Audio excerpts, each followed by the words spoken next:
स्वागत है आप सभी का जनरल लॉ 24। देखो, हमने अपनी पिछली वीडियो के अंदर बात की कि रेस जुडिकाटा होता क्या है, जहां पर हमने देखा था कि अगर किसी सब्जेक्ट मैटर पर कोर्ट के अंदर एक बारी कोई केस इंस्टीट्यूट होता है और उस केस के रिगार्डिंग कोर्ट ने जजमेंट दे दिया, तो जजमेंट के बाद सेम सब्जेक्ट मैटर पर आप उसी कोर्ट में किसी दूसरे कोर्ट में केस नहीं ला सकते, और अगर आप लाते हैं तो आपके केस के ट्रायल को कोर्ट डिसमिस कर देगा। ठीक है ना। इसके अलावा हमने कुछ ऑब्जेक्टिव्स देखे थे, कंडीशंस देखे थे, जिनके फुलफिलमेंट पर ही हम किसी केस के ऊपर रेस जुडिकाटा को अप्लाई करते हैं। वहीं हमने रेस जुडिकाटा और रेस सब्जुडाइस में क्या फर्क होता है इससे देखा था, और लास्ट में हमने देखा था रेस जुडिकाटा और स्टॉपल में क्या फर्क होता है। ठीक है, उसी को हम आगे कंटिन्यू करते हुए इस वीडियो में हम जानेंगे कुछ एक्सप्लेनेशंस के बारे में जो रेस जुडिकाटा के रिगार्डिंग सीपीसी के सेक्शन 11 में दी गई है। So let's start with the video.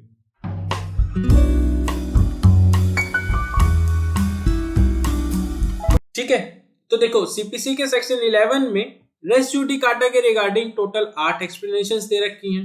उन 8 एक्सप्लेनेशन में से पहली एक्सप्लेनेशन है किस बारे में? फॉर्मर सूट के बारे में।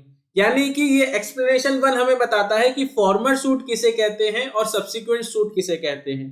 देखो, हम अपनी पिछली दोनों वीडियो से कहीं ना कहीं फॉर्मर सूट और सब्सिक्वेंट सूट इन्हीं के इर्द गिर्द घूम रहे हैं। यानी कि जो रेस सब्जुडाइस और रेस जुडिकाटा, इन दोनों का जो बेसिक है वो कहीं ना कहीं फॉर्मर सूट और सब्सिक्वेंट सूट के आसपास ही है। तो सवाल उठना तो लाजमी है कि फॉर्मर सूट और सब्सिक्वेंट सूट होता क्या है। तो इसी के रिगार्डिंग एक्सप्लेनेशन 1 हमें कहता है कि जिस केस का जजमेंट पहले आया वो केस फॉर्मर सूट, जिसका बाद में आया वो सब्सिक्वेंट सूट, है ना।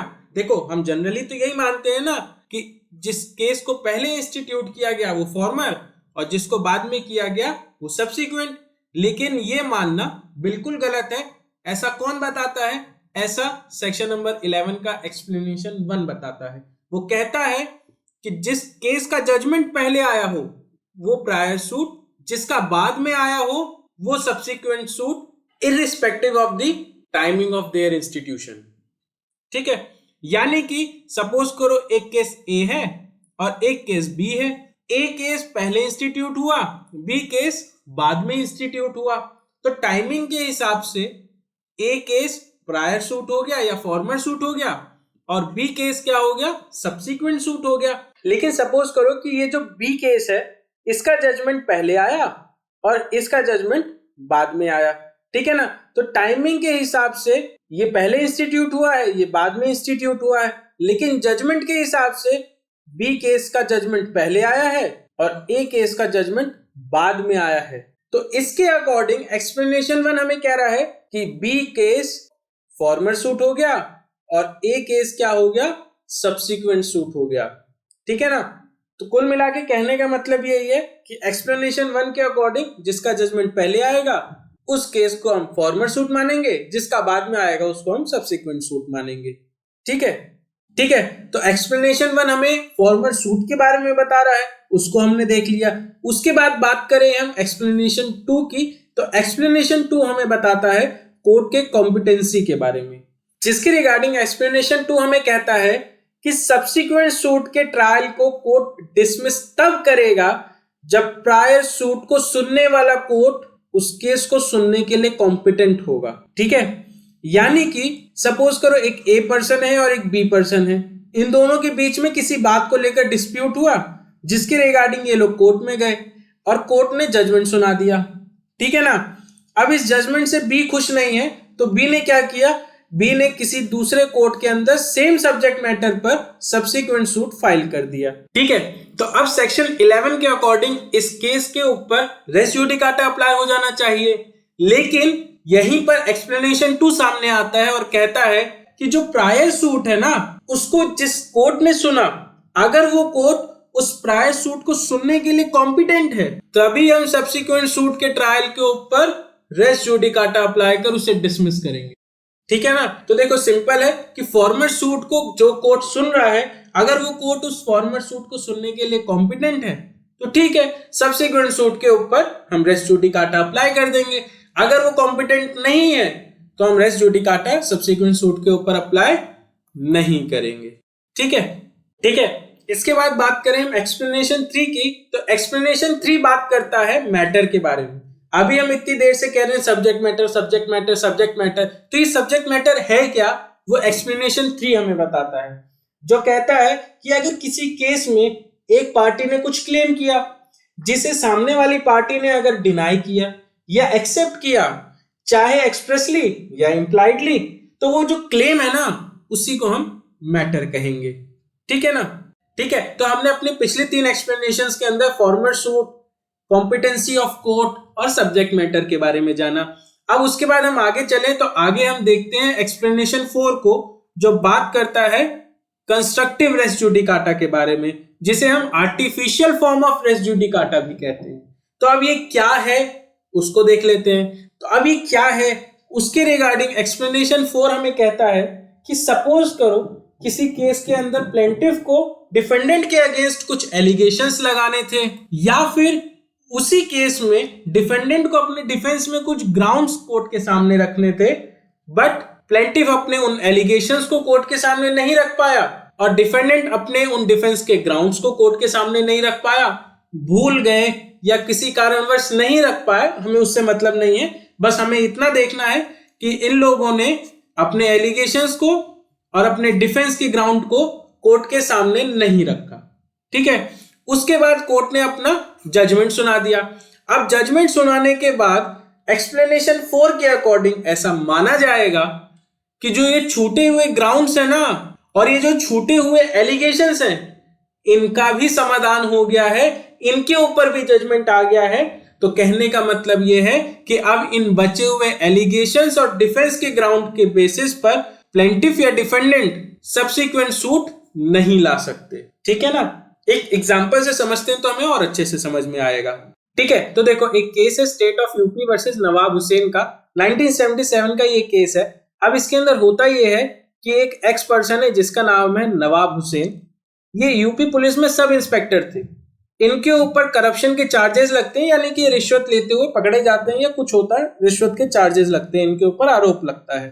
ठीक है, अब ये बात जब सामने आती है तो पुलिस इंक्वायरी बैठती है इनके अगेंस्ट, जिसके अंदर ये पाया जाता है कि यस एक्स ने करप्शन किया है, एक्स ने रिश्वत ली है। तो ऐसे में डीआईजी ऑफ यूपी पुलिस क्या करते हैं, इस एक्स पर्सन को इसकी पोस्ट से टर्मिनेट कर देते हैं। ठीक है, अब एक्स के टर्मिनेट होने के बाद एक्स क्या करता है, एक्स कोर्ट के अंदर एक रिट लगाता है जिसके अंदर वो बोलता है कि सर मुझे सही से सुना नहीं गया है, मुझे बिना सुने मेरी पोस्ट से मुझे टर्मिनेट किया जा रहा है, तो इस टर्मिनेशन को आप रोकिए। तो ऐसे में कोर्ट क्या करता है, कोर्ट उस रिट को सुनता है और सुनने के बाद इस डिसीजन पर आता है कि नहीं, एक्स को बकायदा सुना गया है, पूरा टाइम दिया गया है, एक्स अपनी बात को प्रूफ नहीं कर पाया है और एक्स के ऊपर जो लगाए गए चार्जेस हैं करप्शन के वो प्रूफ होते हैं, इस वजह से उसको टर्मिनेट किया जा रहा है और इस टर्मिनेशन के बीच में मैं इंटरफेयर नहीं करूंगा। ठीक है, कोर्ट के इस जजमेंट के बाद एक्स क्या करता है, एक्स एक दूसरी रिट लगाता है, ठीक है ना, सेम सब्जेक्ट मैटर पर कि उसे टर्मिनेट क्यों किया जा रहा है। अब यहां पर वो दूसरा ग्राउंड दे रहा है।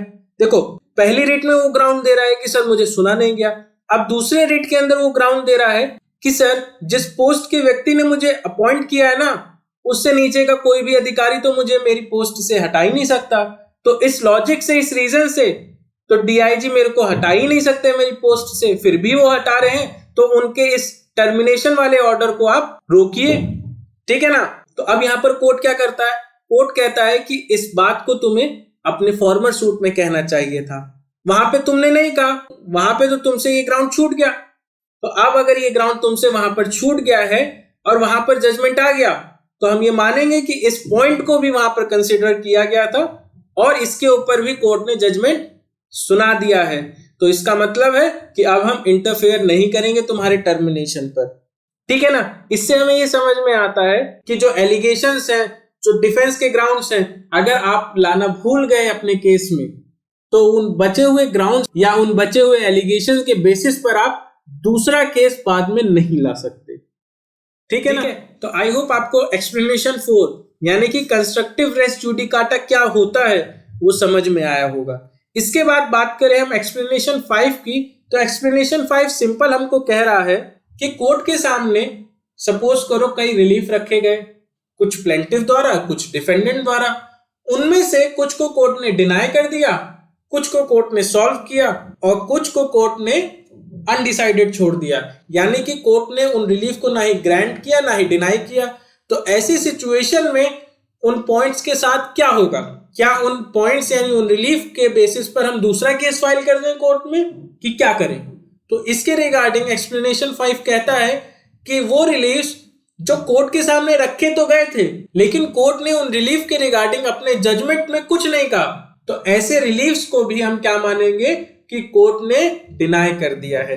जैसे फॉर एग्जांपल एक्स ने कोर्ट के सामने सपोज करो 6 रिलीफ रखे, उसमें से 2 को कोर्ट ने ग्रांट कर दिया, 2 को डिनाई कर दिया, बाकी बचे 2 के ऊपर कोर्ट ने कुछ नहीं कहा, अपने जजमेंट में उसका जिक्र नहीं किया।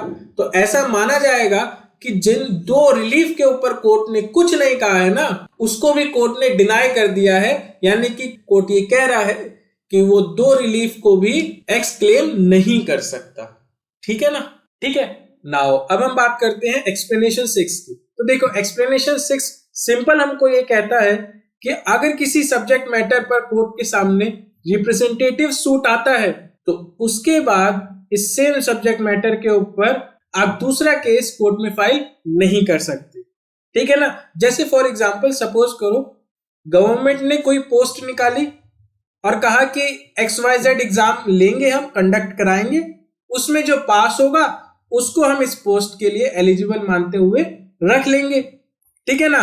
लेकिन एग्जाम से कुछ टाइम पहले ही पेपर लीक हो गया। अब पेपर लीक होने पर बच्चों ने हंगामा खड़ा कर दिया कि पेपर कैसे लीक हो गया, ये सब चीजें हो रही हैं एक जगह, और दूसरी जगह ये सब ने मिलकर डिसाइड किया कि हम कोर्ट में जाएंगे गवर्नमेंट के अगेंस्ट कि पेपर उन्होंने लीक करवाया है या पेपर कैसे लीक हो गया उसकी वो जांच करें। ठीक है ना? तो अब इसके रिगार्डिंग वो सारे बच्चे मिलकर एक वकील अपॉइंट करते हैं और वो वकील उनके बिहाफ पर कोर्ट के अंदर रिप्रेजेंटेटिव सूट फाइल कर देता है। अब अगर इस सब्जेक्ट मैटर पर एक बारी कोर्ट में रिप्रेजेंटेटिव सूट फाइल हो गया तो अब उन बच्चों में से कोई अलग से जाकर कोर्ट में सेम सब्जेक्ट मैटर पर केस फाइल नहीं कर सकता। वो ये नहीं कह सकता कि नहीं नहीं मैं सबके साथ नहीं हूं, सब बच्चों के साथ नहीं हूं, मुझे गवर्नमेंट के अगेंस्ट सेम सब्जेक्ट मैटर पर अलग से केस फाइल करना है। ऐसा नहीं होगा, है ना? क्यों नहीं होगा? क्योंकि कोर्ट के अंदर जो रिप्रेजेंटेटिव सूट फाइल किया गया है, अब उस रिप्रेजेंटेटिव सूट के अंदर कोर्ट जो भी जजमेंट देगा वो आपके ऊपर भी तो इफेक्ट डालेगा ना।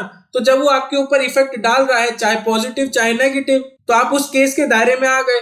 अब आप उसी सब्जेक्ट मैटर पर अलग से कोर्ट में जाकर केस फाइल नहीं कर सकते। ठीक है ना? तो सिंपल कहने का मतलब ये है कि कोर्ट के अंदर किसी सब्जेक्ट मैटर पर कोई रिप्रेजेंटेटिव सूट फाइल होता है जिसका आपके ऊपर इफेक्ट पड़ना है पॉजिटिवली या नेगेटिवली, तो आप उस केस के दायरे में हैं और आप अब उस सब्जेक्ट मैटर के रिगार्डिंग अलग से केस फाइल नहीं कर सकते।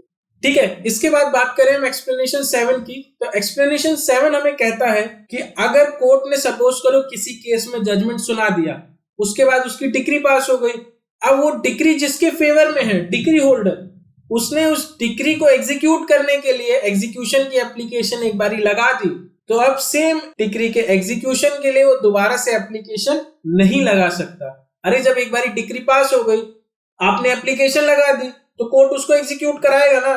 बार बार एप्लीकेशन लगाने से कुछ अलग थोड़ी ना हो जाएगा। इसीलिए जब एक बारी एग्जीक्यूशन की एप्लीकेशन लग गई, उसके बाद अब सेम डिक्री के एग्जीक्यूशन के लिए दूसरी एप्लीकेशन नहीं लगा सकते। ठीक है। नाउ अब हम बात करते हैं एक्सप्लेनेशन 8 की। तो देखो एक्सप्लेनेशन 8 सिंपल हमको कह रहा है कि एक सिविल जज जूनियर डिवीजन है, अब उसके पास पावर है कि वो 25,000 रुपए तक के वैल्यू का केस सुन सकता है। ठीक है। अब ऐसे में उसके पास एक केस आता है किसी प्रॉपर्टी के रिगार्डिंग जिसकी वैल्यू 20,000 रुपए है। ठीक है। तो यानी कि वो कॉम्पिटेंट है केस को सुनने के लिए। अब केस को सुनने के लिए वो कॉम्पिटेंट है, तो उसने केस सुना, उसके बाद उसी बेसिस पर उसने जजमेंट दे दिया। अब 5 साल बाद प्रॉपर्टी की वैल्यू 20,000 से 40,000 हो गई, तो party same cause of action पर केस ले आया दूसरे कोर्ट में कि सर हमारा केस पहले जिस कोर्ट ने सुना था ना वो कॉम्पिटेंट था तब, बट अब नहीं है। तो कोर्ट यहां पर क्या कहेगा? Res judicata. यानी कि सपोज करो कि एक कोई सब्जेक्ट मैटर है जिसको सुनने के लिए एक्स कोर्ट कॉम्पिटेंट है। ठीक है ना? उसने सुना, जजमेंट दिया, जजमेंट देने के बाद कुछ समय बीता, उसके बाद किसी भी कारण से अगर ये एक्स कोर्ट इस केस को सुनने के लिए इनकॉम्पिटेंट हो जाता है तो इस बेसिस पे केस की पार्टी सेम सब्जेक्ट मैटर के ऊपर किसी दूसरे कोर्ट में केस नहीं लेकर आ सकती। ठीक है ना। तो आई होप आपको सेक्शन नंबर 11 के सारे ही एक्सप्लेनेशंस समझ में आए होंगे जो रेस जुडिकाटा के बारे में हमें कुछ ना कुछ बताते हैं। अब चलते चलते हम एक पॉइंट और देख लेते हैं कि क्या रेस जुडिकाटा किसी माइनर पे अप्लाई होता है। तो देखो, अगर माइनर के बिहाफ पर उसके गार्जियन ने कोई केस कोर्ट में फाइल किया जिसका जजमेंट कोर्ट ने दे दिया तो अब माइनर पर भी रेस जुडिकाटा अप्लाई हो जाएगा। एंड जब वो मेजर हो जाएगा ना तब भी वो सेम मैटर पर केस नहीं ला सकता। बट अगर वो कोर्ट में ये प्रूफ कर दे कि उसका केस जो फाइल हुआ था उसके गार्जियन द्वारा उसमें फ्रॉड हुआ है या नेग्लिजेंस हुआ है गार्जियन की तरफ से, तो अब यहाँ पर रेस जुडिकाटा माइनर के ऊपर नहीं अप्लाई किया जाएगा। ठीक है ना। यानी कि अगर गार्जियन की साइड से कोई नेग्लिजेंस हुई है, कोई फ्रॉड हुआ है, ऐसा अगर माइनर मेजर होने के बाद प्रूफ कर देता है कोर्ट में तभी उसके ऊपर रेस जुडिकाटा अप्लाई नहीं होगा। अदरवाइज माइनर के ऊपर भी रेस जुडिकाटा अप्लाई होगा। ठीक है ना। तो आई होप आपको समझ में आया होगा कि रेस जुडिकाटा क्या होता है और उसके ऑब्जेक्टिव्स क्या हैं, कंडीशंस क्या हैं और भी बहुत ढेर सारी चीजें जो भी हमने उसके बारे में पढ़ी वो सारी समझ में आई होंगी। ठीक है ना।